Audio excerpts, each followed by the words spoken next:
말씀 다니엘서 11장 다니엘 11장 1절에서 19절입니다. 다니엘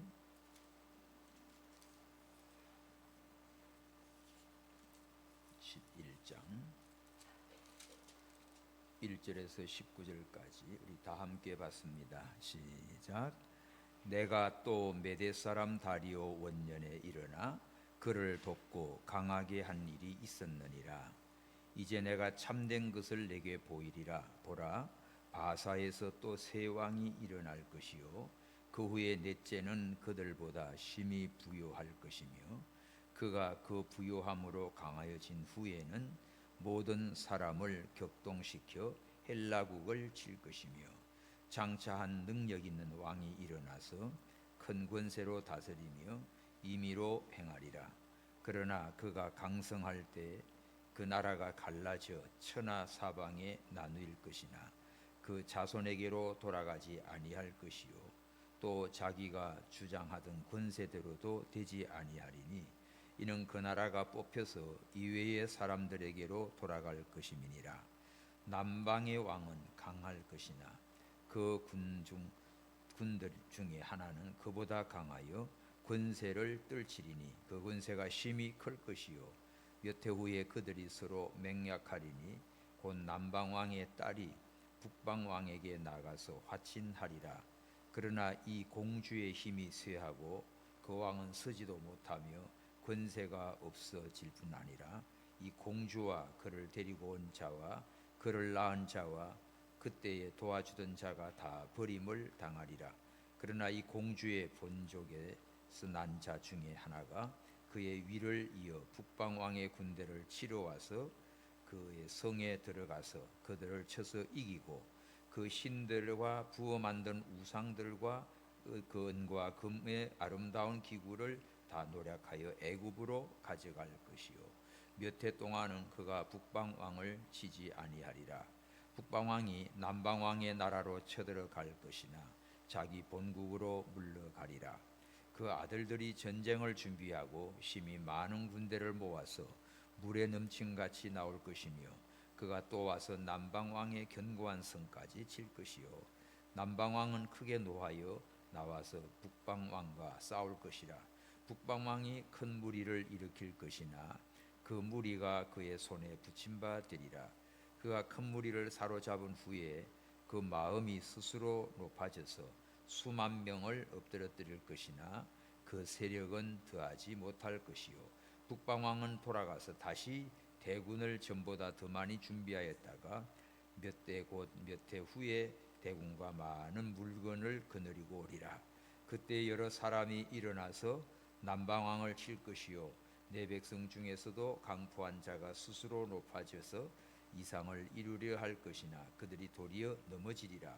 이에 북방왕은 와서 토성을 쌓고 견고한 성읍을 취할 것이요 남방 군대는 그를 당할 수 없으며 또 그 택한 군대라도 그를 당할 힘이 없을 것이므로 오직 와서 치는 자가 임의로 행하리니 능히 그 앞에 설 사람이 없겠고 그가 영화로운 땅에 설 것이요 그 손에 멸망이 있으리라.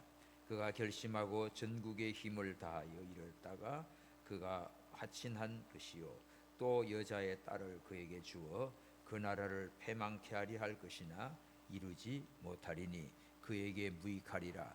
그 후에 그가 얼굴을 섬들로 돌이켜 많이 취할 것이나 한 대장이 있어서 그의 보이는 수욕을 씻고 그 수욕을 그에게로 돌릴 것이므로 그가 드디어 그 얼굴을 돌이켜 자기 땅 산성으로 향할 것이나 그쳐 넘어지고 다시는 보이지 아니하리라.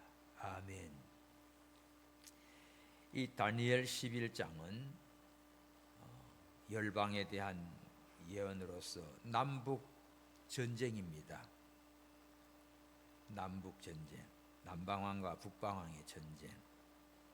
그 1절에서 4절은 바사와 헬라의 전쟁 이야기고 5절부터는 이제 마지막 절까지가 남북 전쟁입니다. 다 기니까 오늘 한 절반 정도만 합니다. 먼저 1절에서 4절에 바사와 헬라의 전쟁, 내가 또 메대 사람 다리오 원년에 일어나 그를 돕고 강하게 한 일이 있었느니라. 내가라고 한 사람은 하나님을 대행해서 계시를 주는 천사를 말합니다. 그를 돕고 미가엘 천사를 가리키죠. 자, 주님이 주님의 대행으로 나온 천사 미가엘을 도와서 성도의 대적국들 바사와 헬라를 싸워서 성도를 자유케 하고 보호하려는 것입니다. 이때가 다리오 원년이니까 주전 538년경입니다. 새 왕이 나오지요. 새 왕. 이제 내가 참된 것을 내게 보이리라. 보라, 바사에서 새 왕이 일어날 것이요. 바사가 페르시아지요. 이 새 왕은 고레스 왕과 캄비세스는 고레스 아들, 또 다리오, 이 고레스의 후손, 이 새 왕을 말합니다. 이 캄비세스는 주전 529년부터 522년까지 제위했고, 다리오는 주전 522년부터 485년까지 제위를 했어요. 그 후에 네 번째가 나옵니다. 2절 중간. 그 후에 넷째는 그들보다 심히 부요할 것이며, 넷째는 그들보다 부요한데, 이 다리오의 아들들 크세르크스인데 성경에는 아하수에로 왕으로 표현되어 있어요. 아하수에로 왕. 그 에스더 1장 1절에 아하수에로 왕이 페르시아 왕인데, 그때 인도로부터 에디오피아까지 127도를 다스렸다고 했습니다. 군대도 얼마나 강하든지 100만 대군을 거느렸다고 했어요. 그러니까 페르시아 시대에 가장 아마 영토나 권세가 화려했던 자가 아하수에로 왕이에요. 그런데 이것이 헬라를 칩니다. 그 네 번째가 그들보다 강해서 후에 모든 사람을 격동시켜 헬라국을 칠 것이요. 헬라는 그리스지요. 헬라. 크레스커스가 100만 대군, 아수에로 왕이 100만 대군을 가지고 군함 천여 척 싣고 헬라를 침공합니다. 이때가 480년입니다. 이때 한 능력 있는 왕이 나타나요. 헬라에 3절에 보면 장차 한 능력 있는 왕이 일어나서, 이게 주전 331년에 일어날 헬라의 능력 있는 왕이 누구죠? 알렉산더 대왕이에요. 지금 제가 가려고 하는 곳이 알렉산더인데, 거기 알렉산더 대왕이 거기에 있고, 또 알렉산더는 아프리카에 기독교 복음이 들어간 입구입니다. 그래서 마가가 거기 가서 선교를 했고, 마가 교회가 있고요.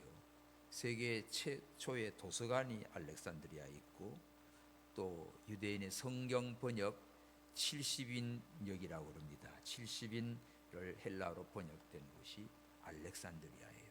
이게 알렉산더 대왕이 여기 세워진 곳인데, 참 이곳에 가게 되는 것도 하나님의 섭리 같아요.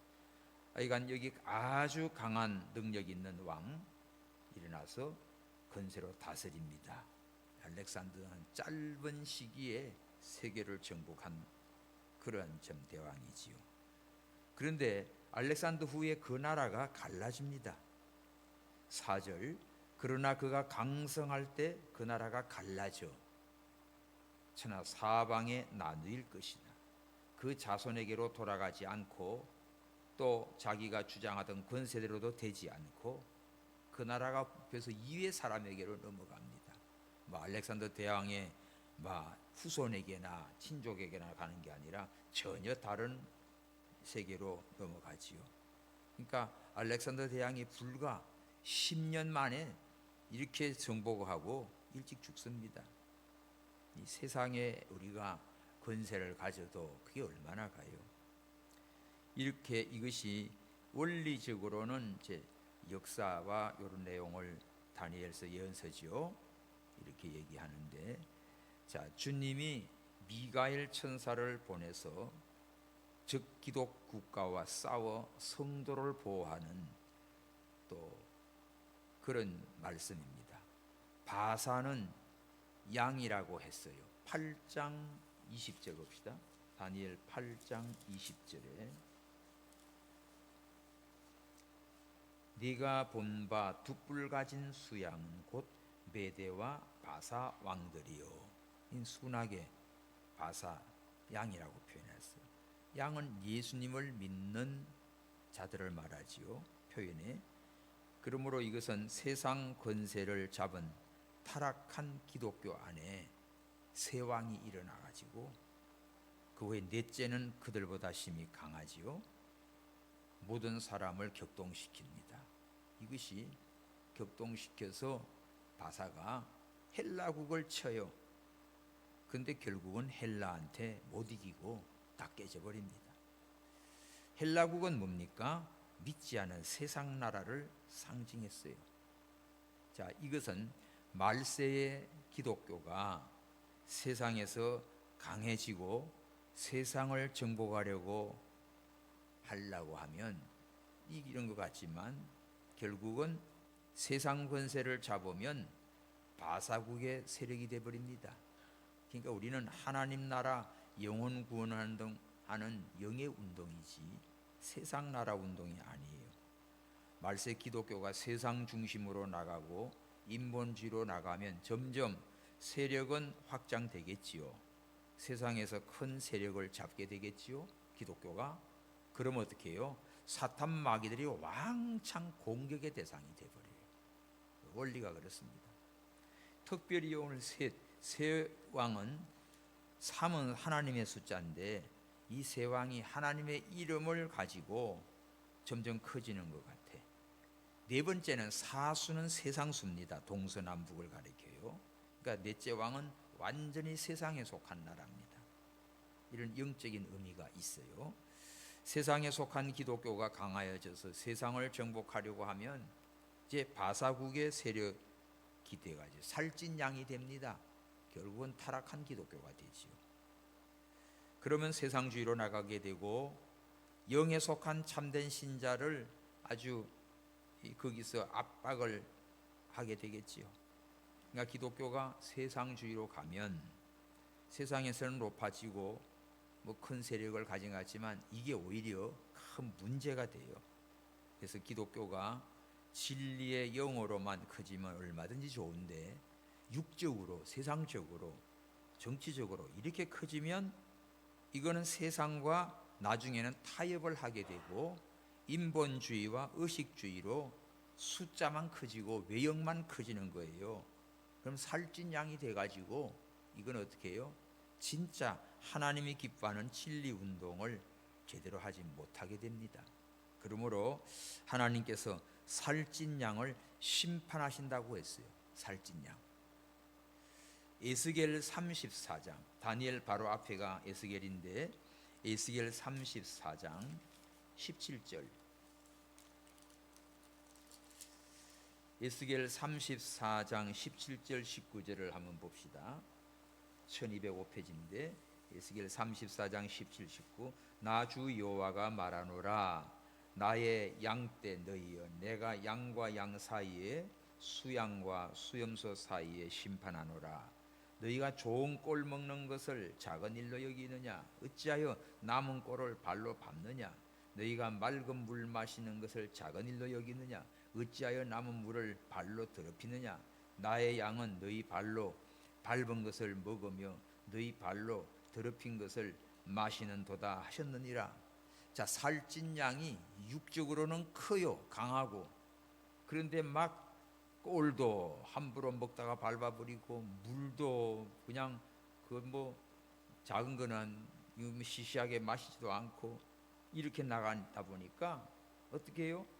진짜 순수한 그런 참된 양들은 먹지도 못하고 마시지도 못하고 어려워지지요. 그러니까 이런 살찐 왕을 하나님이 어떻게 17절에 내가 심판하노라 그랬습니다. 그래서 우리가 육의 성도가 돼서는 안 됩니다. 영의 성도가 되어야 갈급한 심령, 갓난한 심령이 복 있는 자입니다. 참된 진리와 생명의 역사를 이걸 발로 밟아버리고, 이 꼴이나 물은 영의 양식이지요, 영의 진리지요, 생명새 물이지요. 이거를 그냥 함부로 취급하고 밟아버리고 그냥 육신의 인본주의로 해치고 나간다고요. 이건 살찐 양이 돼버리면 하나님이 심판해요. 그래서 오늘날도 우리가 기독교가 정말 인본주의로 나가면 진리를 무시하고 교회도 무시하고 하나님의 원리도, 하나님이 기뻐하는 것도, 생명운동하는 것도 잘 그냥 함부로 생각하고 막 세상 권위주의, 교파주의 뭐 이런 세력 확장에만 빠져버리면요, 이게 살찐 양이 돼가지고 하나님의 진노에 심판받는 겁니다. 그러나 진리와 영감으로 영적 생명운동이 커지는 것은 얼마든지 커져야 돼요. 우리가 기도하고 전도하고 하나님 사랑하고 예배하고 이런 진리운동은 하나님이 기뻐하셔요. 이거는 작아 보이도 능력이 있습니다. 생명이 있습니다. 하나님이 기뻐합니다. 이게 참 교회고 참 진리운동이지요. 그러니까 기독교 이름을 가지고 인본주의, 세상주의로 커지는 것은 살찐 양이 된다는 걸 알아야 돼요. 그러니까 우리가 육의 사람이 커지는 게 문제 아닙니다. 영이 자라야지, 믿음이 자라야지, 심령이 강건해야지.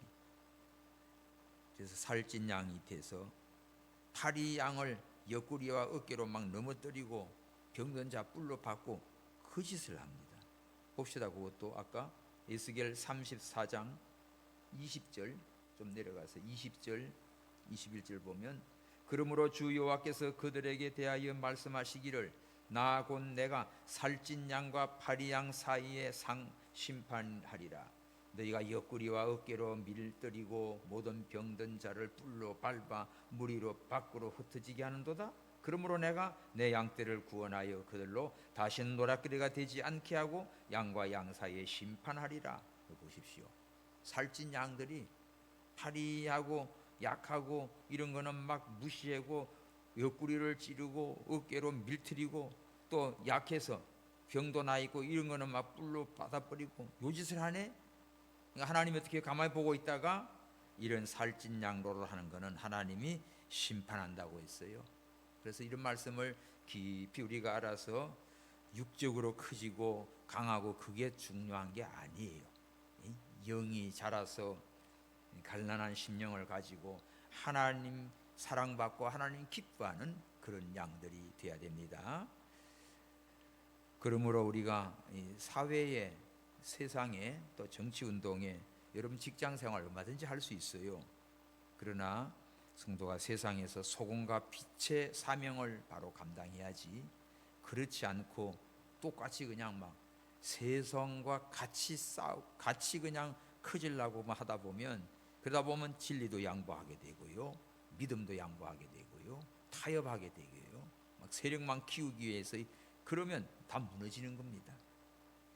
그런 거로 우리가 강성할 때 나라가 갈라져서 오늘 본문 사방으로 나누인다. 자, 다니엘 11장 4절. 그러나 그가 강성할 때 그 나라가 갈라져서 천하 사방에 나누일 것이다.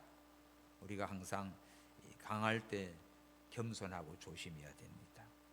헬라의 모든 세력이 다 합해서 바사 세력을 꺾는다는 뜻인데, 바사가 막 한때 이렇게 나가다가 결국은 헬라한테 망해버렸지요. 그리고 헬라도 나중에 어떻게 해요? 알렉산더 10년 만에 제패했지만 또 이렇게 빨리 무너지게 돼 있습니다. 그리고 이제 5절부터 쭉 이어져 가는 게 남방왕과 북방왕의 전쟁입니다. 먼저 5절 6절을 보면 남방왕과 북방왕이 화친을 해요. 화친.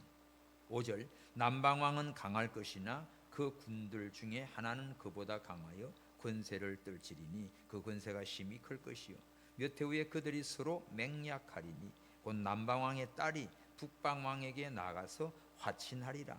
그러나 이 공주의 힘이 쇠하고 그 왕은 서지도 못하며 권세가 없어질 뿐 아니라 이 공주와 그를 데리고 온 자와 그를 낳은 자와 그때 도와준다가 다 버림을 당하리라. 이 화친한다는 것이 타협이지요. 어떻게 보면 서로가 화해하고 좋은 것 같은데 신앙의 문제에 있어서는 타협이 되면 진리를 양보하게 됩니다. 그래서 참 이거 조심해야 되지요.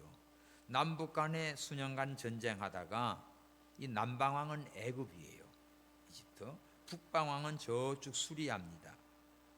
서로 막 이 패하고 그러다가 남방왕의 딸을 북방왕의 그 아내로 줘요.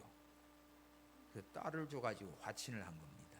옛날에도 보면 이 왕들이 그 궁들이 많은 이유가 그 각 나라가 다 조공을 바치고 줄대기 위해서 막 딸들을 갖다 바치는 거예요. 그런 걸로 해서 화해하지요. 그러면 자녀가 나아지면 여러 가지가 이제 얽히고 설키지요. 그래서 그런 걸로 인해서 또 나중에 왕자의 난이 나지요. 사우디가 중동 국가 가운데 그 왕자의 난이 일어났지요. 그 왕의 아들들이 배다른 자식들이 많아요. 그 왕자의 난이 일어나 가지고 그 하나가 한 50여 명 되는 왕자들인데 다 죽여버렸어요. 그를 미국에서 확 도와준 겁니다. 그러니까 사우디가 미국 편에 서 있는 거예요. 왜냐하면 꼼짝 못해요. 미국에서 도와줘가지고 그들 다 죽이고 그런 거예요. 중국은 사우디의 기름을 의지하는 게 70%예요. 그러니까 중국이 자꾸만 고개 들고 나오면 사우디는 미국 편이니까 미국에서 중국한테다 석유 주지 마 해버리면 중국은 그냥 주지 않는 거예요. 세계가 움직이는 게요, 여러분, 우리는 그냥 뭐 하루하루 사는 거 이런 거지만 이것도 전체 통제해 가는 것도 하나님이 주관하고 있습니다. 그러니까 우리는 기도해야 돼. 누가 대단해서가 아니라 하나님이 하시는 거예요, 그냥. 그러니까 그 하마스님 분이 그냥 이스라엘 난리가 나는데 그 바로 코앞에서 사우디 가만히 있잖아요.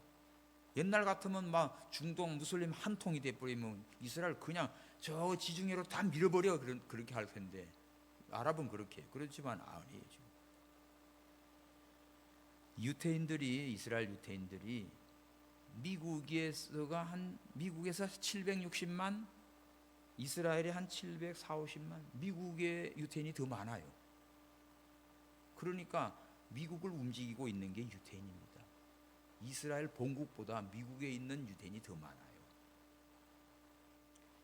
버지니아 금년 가을에 이제 이스라엘 10차 포럼을 버지니아에서 하기로 엊그제 김 박사님 통화됐는데, 그 버지니아에 있는 한인교회인데 거기에 유태인들이 토요일마다 한인교회, 우리 한인교회에 거기에 와서 예배를 드려. 토요일 기도회 150명의 유태인들이 와서 예배 드리는데 얼마나 감사해요.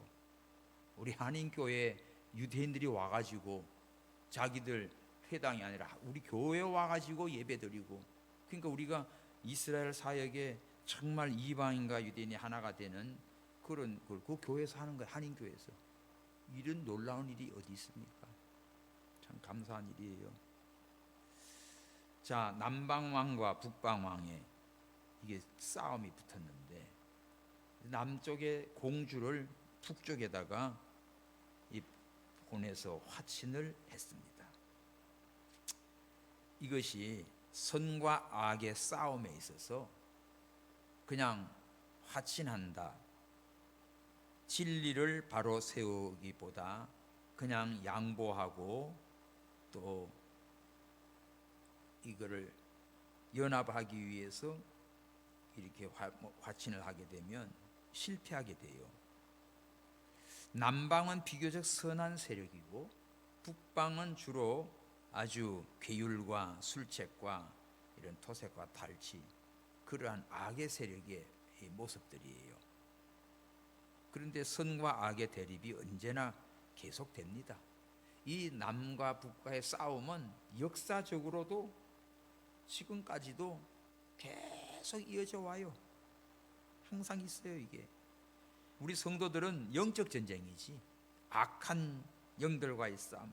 우리를 싸울 것은 혈과 육이 아닌 악한 영들과의, 사탄과의 싸움이지요. 이 싸움은 주님 나라 갈 때까지 있어요. 예수님 올 때까지 있어요. 계속 영적인 싸움입니다. 여러분, 개개인 있는 자기 싸움. 바울이 그러잖아요. 나는 자기 속에 하나님이 기뻐하는 거듭난 영혼이 성령을 따라 진리를 순종하고 하나님을 기쁘시게 하려고 하는 마음이 있는데, 또 하나는 내 속에 옛사람이 있어요. 이거는 욕심을 따라서, 육신의 정욕을 따라서 하려고 하는 게 있어요. 이 두 가지가 항상 자기 속에서 갈등을 일으킵니다. 쉬운 예로 오늘 예배드리러 갈까? 집에서 잘까? 이것도 갈까 말까 하다 어떻게 해요? 에라 가자. 어디로 가? 놀러 가버리면 이거 이제 지는 거지. 근데 아니야, 하나님 배우러 가야지. 이게 하나님 앞에 승리하는 겁니다. 미국에 남북 전쟁 하다가 저가 집에 사는데 둘이서 술을 먹으려고 하는데 보니까 앞에 교회가 있어요. 교회에 이게 부흥회를 한 거예요. 그러니까 한 친구는 야 여기 저기 교회 가자 하니까 야 기분 나쁘게 뭐가 여기 술 먹으러 가자. 싸우다가 넌 알아서 가. 하나는 교회로 갔고 하나는 술집으로 갔어요. 그래가지고 세월이 흘러 어떻게 됩니까? 한 30년이 지났어요. 술집으로 가내는 그 길로 계속 타락의 길로 가가지고 감옥에 가서 종신형이 되어버렸어. 그런데 어느 날 갑자기 이 신문이 하나 뚝 떨어졌는데 보니까 미국 대통령이 하는데, 그때 교회 가자고 한 그 친구가 미국 대통령이 된 거예요. 22대 클리블랜드 대통령이. 이렇게 다른 겁니다. 같은 순간에 갈라지는 게. 그러니까 믿음의 길로 가는 사람은 마지막에는 승리의 길로 복을 받지만, 타락의 길로 가는 자는 점점 이 타락의 길로 가가지고 망가지는 거예요. 항상 내 속에서 영적인 싸움에서 이기시고, 세상에 나가서도 유혹이 있을 때, 이대까지 질 때 거기도 항상 신앙 양심을 쓰는데, 하나님 말씀을 붙들면 돼. 그리고 기도해요. 그 다음에 원리 원칙에 맞으면 틀림없어요. 그러나 욕심에 끌려서 미혹되면 망하는 거예요. 그냥 화친하자. 이게 뭐예요? 그냥 딸을 보내고 뭐하고 했어요. 결과 어떻게 됩니까? 자, 남방왕의 딸을 보내서 화친을 했는데, 이 결과적으로 자 7절에 가보면 이제 남방왕이 북방왕을 쳐서 이깁니다. 7절. 그러나 이 공주의 본족에서 난 자 중에, 북쪽의 공주는 가기는 갔지만 아무 힘이 없어요. 그냥 별 볼 일 없어서 버림당합니다. 근데 남쪽의 공은 공주를 보내놓고 본족이지. 7절. 그 중에 하나가 위를 얻어서 북방왕의 군대를 치러 갑니다. 들어가서 그것을 치겨 이기고, 7절에 남방왕이 이겼어요.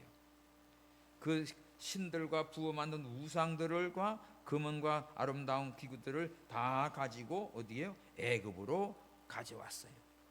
자, 가서 이겼는데 뭘 들고 와야 돼 이거? 근데 우상 덩어리를 들고 와요. 이거는 전쟁에 이겼어도 이런 거 주워 오면은 이거는 바보짓이야. 여리고성을 무너뜨릴 때 거기에서 아무것도 취하지 말라고 했지요. 근데 그걸 취하다가 나중에 아이성 실패하잖아. 아간이 그냥 신할산 외투 금 이런 거 뚱쳐가지고 집에 숨겨놨다가 박살나잖아요. 그죠? 그러니까 우리가 취할 것이 있고 버려야 할 게 있어요. 하나님이 기뻐하지 않는 우상들은 버려야 됩니다. 여기 우상들, 금, 은, 아름다운 기구들 다 노략 훔쳐가지고 애굽으로 가져왔어요. 몇 해 동안은 그가 북방왕을 치지 아니합니다. 자, 이겨놓으니까 승승장구해지. 이제는 뭐 보물도 우상 다 들고 와가지고 이제는 우리가 이겼다 하고 이제 전쟁도 안 하고 있습니다. 근데 이렇게 계속 갈까요? 아닙니다. 9절 보세요. 북방왕이 남방왕의 나라로 쳐들어갈 것이나 자기 본국으로 물러가리라. 북방은 졌지만은 전쟁을 준비해서 이를 갈고 또 나온다고요. 이 북방왕이 남방왕으로 들어오지만 우선은 못 이겨. 그러자 10절 시작. 그 아들들이 전쟁을 준비하고 심히 많은 군대를 모아서 물에 넘친같이 나올 것이며 그가 또 와서 남방왕의 견고한 성까지 칠 것이다. 보세요. 한 번은 졌지만 다시 결사각오를 하고 전쟁을 준비하고 많은 군대를 모아가지고 세상에 물에 넘친같이 몰려온다. 심지어 견고한 성까지도 칠 것이다. 이렇게 쳐들어옵니다. 우리가 마귀를 이겼다고 안심할 게 아닙니다. 이기면 이게 물러가 있다가 또 와요. 그러니까 선한 싸움 또 싸우고 또 싸우는 거지. 그래서 마귀를 쫓아내면, 귀신을 쫓아내면 이게 나가가지고 물 없는 곳에 돌아다니다가 그할 곳이 없어요. 그래서 다시 찾아와요. 찾아왔는데 딱 빈집이 되었거든. 야, 잘 됐다. 주인이 없어요. 빈집은. 그러니까 전보다 더 악한 7 귀신을 데려와가지고 이전보다 더 악하게 만든다고 하잖아. 그러니까 우리가 항상 우리 속에 뭐가 있어야 됩니까? 언제나 예수님이 계시고 말씀이 있고 성령님이 계시고 하나님의 은혜로 충만하셔야 됩니다. 한 번 이겼다고 나 이겼어 이제 걱정 없어 하고 있으면 당해. 남방왕이 이겼다고 이제는 뭐 우상이고 보물 다 가져와 가지고 걱정 없다고 이렇게 했는데 저쪽에 북방이 어떻게 돋아가지고 준비해 가지고 왔다가 한 분은 안 되니까 또 다시 돌아가서 아들이 전쟁 준비하고 얼마나 많은 군대를 모아 가지고 오는 거 봐요. 이렇게 해서 견고한 성까지 공격을 해오니까 자 11절 남방왕은 크게 노하게 됐어요. 나와서 북방왕과 싸울 것이라. 북방왕이 큰 무리를 일으킬 것이나 그 무리가 그의 손에 붙임받으리라. 이 남방왕이 승리하고 교만해진 거야. 우리 이겼다. 우상도 가져오고 보물도 다 이겼다. 자만한 거지요. 우리는 이거 깨달아야 됩니다. 이겼다고 하나님의 은혜로 이기는 거지. 그냥 내가 대단해서 이긴 게 아니에요. 북방왕이 큰 무리를 일으켜서 남방을 싸우는데 남방왕이 이제 손에 붙임받되어서 크게 패합니다. 성도가 선한 싸움 싸우면 하나님만 의지하면 이기게 돼요. 복음의 능력이 있지요. 성령이 역사하면 이깁니다. 그런데 문제는 마음이 높아지기 쉬워. 12절 표시하십시오. 그 마음이 스스로 높아져서요. 부분 착각을 하게 돼. 야, 내 마음이 내 스스로 내가 높아져요. 수만 명을 엎드릴 것이라고 생각하지. 근데 그 세력은 더하지 못할 것이다. 얼마 못 갑니다. 언제나 우리는 겸손해야 돼요. 자고하면 무너져요. 스스로 된 줄 아는 자는 넘어질까 조심하라고 했습니다. 그래서 하나님은 이 남방왕이 교만함으로 차차 세력이 약해서 마지막에는 왕창 망해버려요. 그래서 늘 겸손하십시오. 하나님은 겸손한 자에게 은혜 줍니다. 교만한 자는 하나님이 대적하시고 물리쳐요. 지혜가 있고 통달한 자는요 늘 하나님 앞에 겸손합니다. 그러니까 언제나 하나님이 도와주지. 물이 낮은 대로 고인 것처럼 겸손한 자는 은혜 받아요. 근데 교만한 사람은 그 얼마 못 가서 다 깨집니다. 높아지려고 하지 마시고 겸손하려고 하나님의 은혜에 거하는 자가 되시기 바랍니다. 이 남방왕이 아주 스스로 마음이 높아져서 수만 명 높아져 가지고 하지만 엎드려집니다. 깨집니다. 자 13절에 북방왕은 돌아가서 다시 대군을 전보다 더 많이 준비했다가 몇 해 후에 대군과 많은 물건을 거느리고 오리라. 포기하지 않습니다. 북방왕이 아주 강포와 침략을 가지고 이전보다 그냥 몇 배로 더 준비해 가지고 쳐들어오는 거예요. 점점 더 앵겨붙어요. 점점 더 강해가 와요. 14 그때 여러 사람이 일어나서 남방왕을 칠 것이요 내 백성 중에서도 강포한 자가 스스로 높아져서 이상을 이루려 할 것이나 그들이 도리어 넘어지리라. 뭐 꿈을 필라고 해도 스스로 높아져 봤자 교만해지면 아무것도 못하고 다 무너집니다. 15절 이에 북방왕은 와가지고 토성을 쌓고 견고한 성읍을 취하고 남방 군대는 그를 당할 수 없고 택한 군대라도 그를 당할 힘이 없을 것이므로 교만해서 이렇게 된 거예요. 스스로 고파져서. 16. 오직 와서 치는 자가 임의로 행하리네. 마음껏 그냥 가지고 노네. 북방이들이. 능히 그 앞에 설 사람이 없겠고 그가 영화로운 땅에 설 것이요 그 손에 멸망이 있으리라. 야, 이거 보면은 어처구니 없어요. 교만해서 마음이 높아져서 이렇게 당해버리고 말았습니다. 자, 그러다가 이제 어떻게 해? 이제 다시 또 화친을 하려고 그래. 자, 17에서 19절. 그가 결심하고 전국의 힘을 다하여 이르렀다가 그가 화친할 것이요. 요 봐요, 화친.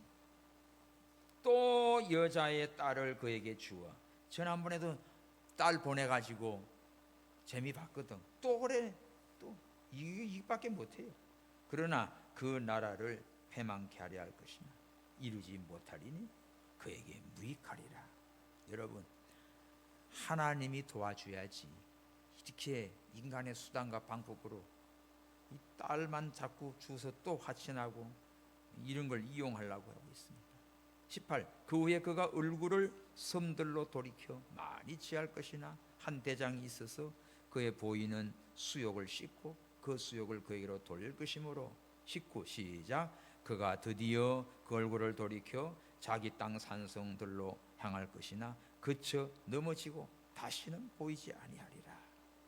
결국은 화친하려다가 실패하고 말았어요.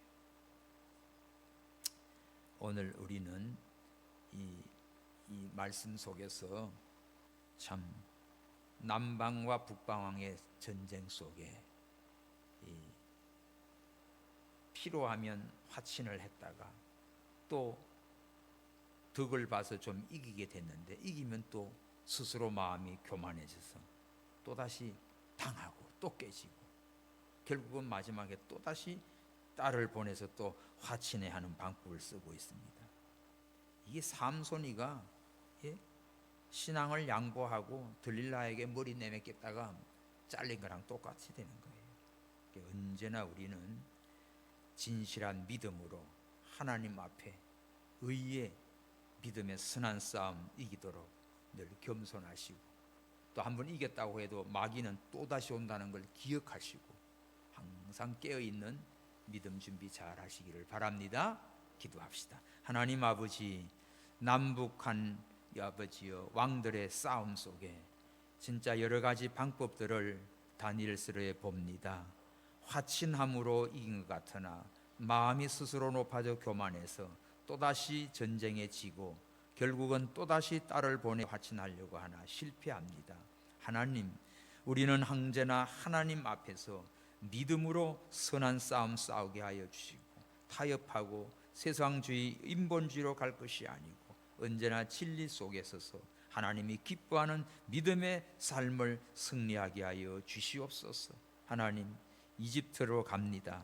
아버지, 오늘 애굽과 시리아 싸움 속에 있는 이 본문을 봅니다. 아버지의 역사적인 현장을 보러 갑니다. 하나님 은혜 주시고 우리 성도님들 기도하며 우리는 이 나라에서 또 영적 싸움에서 각 개개인의 영적 싸움, 가정과 아버지의 나라를 위해 기도하게 하시고 날마다 승리하는 믿음 되게 하여 주시옵소서. 늘 겸손하며 하나님의 은혜 가운데 거하는 우리 온 교우들 되게 하여 주시옵소서. 다시 오실 예수님의 이름으로 기도하옵나이다. 아멘.